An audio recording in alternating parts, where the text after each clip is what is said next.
Heute zeige ich dir eine Home Assistant Automation, die Leben retten kann. Ich hoffe, dass du persönlich sie niemals brauchen wirst. Trotzdem solltest du unbedingt darüber nachdenken, ob du sie nicht auch bei dir übernehmen möchtest. Worum es geht? Stell dir vor, deine Rauchmelder lösen aus und völlig automatisch gehen all deine Lichter an und deine Jalousien fahren alle von selber hoch. Ich zeige dir heute genau, wie das geht, was du dazu brauchst und warum das im Ernstfall wirklich wichtig sein kann. Film ab! Wichtiger Hinweis, da Xsense dieses Video mit seinen Produkten unterstützt, muss ich es als Werbung kennzeichnen, auch wenn das folgende meine ehrliche Meinung ist. Du fragst dich jetzt vielleicht, was das für eine Automation sein soll.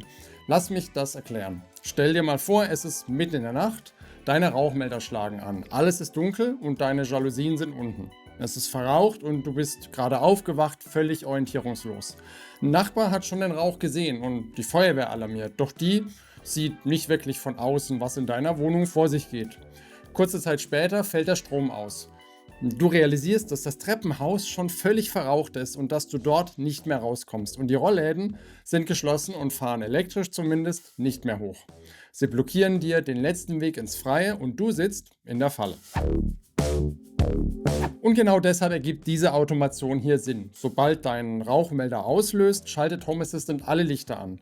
Das Licht sorgt für maximale Sicht. Du kannst dich schneller orientieren. Gleichzeitig fahren die Rollläden hoch. Das ermöglicht dir nicht nur einen zusätzlichen Fluchtweg, auch von außen kann man viel besser sehen, was in der Wohnung vor sich geht. Also eine einfache Logik, aber im Ernstfall definitiv Gold wert. Wer mein letztes Video zu Xsense Rauchmeldern gesehen hat, weiß schon, es gibt Rauchmelder, die man lokal per MQTT in Home Assistant oder andere Smart Home Lösungen integrieren kann. Das bedeutet, der Rauchmelder schickt im Alarmfall direkt ein Signal an Home Assistant, ohne Cloud, ohne Internet.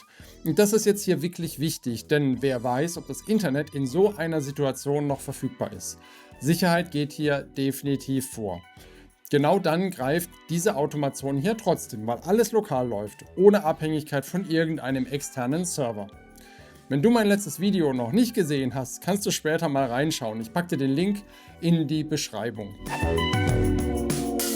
Ich verwende hier übrigens Rauchmelder von Xsense, die dieses Video auch freundlicherweise unterstützen. Zwei Dinge machen den Unterschied. Erstens die lokale Einbindung über MQTT, das heißt alles läuft im Heimnetz, kein Umweg über die Cloud. Und zweitens, die Dinger sind vernetzt, das heißt sie kommunizieren untereinander, löst einer aus, schlägt das ganze Netzwerk Alarm. Beides zusammen macht diese Integration für Home Assistant dann auch wirklich unschlagbar. Und so eine Vernetzung ist auch ohne Home Assistant ein echter Mehrwert und kann dir im Ernstfall wertvolle Zeit verschaffen. Jetzt aber genug der Theorie, schauen wir mal auf die Praxis. Erstens musst du natürlich viele deiner Lichter und Rollläden in Home Assistant integriert haben. Bei mir sind die über Shelly-Module oder per Homematic alle in Home Assistant drin. Zweitens brauchst du von Xsense die SBS 50 Basisstation zusammen mit passenden Rauchmeldern. Und drittens musst du die MQTT-Funktion der Basisstation und MQTT in Home Assistant aktiviert haben. Letzteres zeige ich übrigens ausführlich in diesem Video hier. Klick da mal rein, wenn dich die Details dazu interessieren. Aber jetzt schauen wir mal auf die Automation in Home Assistant. Ich gehe also hier in die Einstellungen, in die Automatisierungen und zeige dir mal meine Rauchmelder-Automation.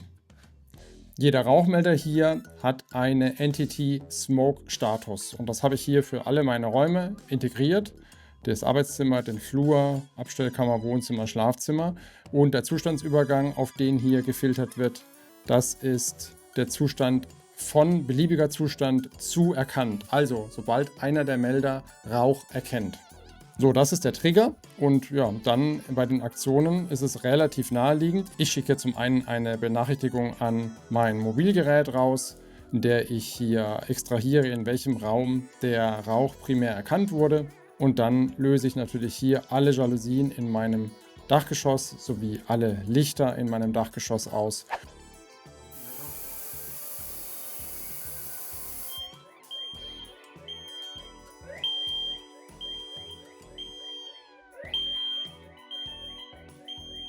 Du siehst also, das Ganze ist ganz einfach gehalten, aber es soll ja auch 100% funktionieren im Ernstfall.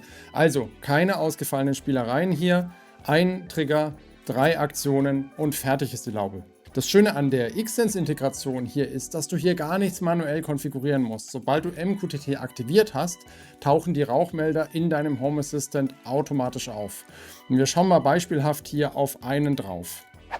Und zwar ist das hier jetzt der Rauchmelder im Arbeitszimmer und du siehst, er hat hier verschiedene Entities. Die Entity Smoke Status, die haben wir uns eben schon angeschaut, die ist der Auslöser für unsere Automation und daneben gibt es noch weitere Informationen, ob er gerade im Netzwerk verbunden und erreichbar ist, ob die Batterie gerade soweit im Normalzustand ist, ob das Gerät seine Betriebslebensdauer, das sind dann glaube ich um die 10 Jahre, erreicht hat oder ob es sonst irgendwie ein Problem mit dem Melder gibt. Der macht regelmäßig auch einen Selbsttest und hier ist alles in Ordnung, wie ihr seht. Das heißt, so sollte der Rauchmelder aussehen, wenn er bei euch in Home Assistant standardmäßig integriert ist. Und dann noch ein Punkt, ich habe es mir extra mal in der Automation hier angelegt, aber natürlich deaktiviert. Sollte man hier jetzt gleich automatisierte Feuerwehr alarmieren, bitte nicht, das kann schnell nach hinten losgehen, wenn die Jungs hier unnötig bei dir vorbeischauen müssen. Die Feuerwehr solltest du wirklich immer nur dann rufen, wenn wirklich Gefahr droht. Also wenn du nicht zu Hause bist, ruf einen Nachbarn an oder schau auf die Kameras deines Smart Homes. Bist du sicher, dass kein Fehlalarm vorliegt, erst dann ruf manuell die Feuerwehr. So, wenn es dich jetzt in den Fingern juckt und du das ausprobieren möchtest, Link und Rabattcode für den Xsense Shop findest du hier unten in der Videobeschreibung. Denk dran, wenn du über diesen Link hier unten einkaufst, unterstützt du meinen Kanal, was mich natürlich sehr freuen würde. Wenn du noch skeptisch bist, schau doch jetzt mal in meinen Produkttest, der die Xsense Rauchmelder hier genauer unter die Lupe genommen hat. Und hast du schon alles zu Hause und musst nur noch in Home Assistant klicken? Perfekt, dann gib mir jetzt deinen Daumen nach oben, auch das hilft mir enorm weiter. Wir sehen uns beim nächsten Video, wenn es wieder heißt, Smart Home aber sicher. Bis dahin, pass auf dich und dein Smart Home auf. Dein Joachim.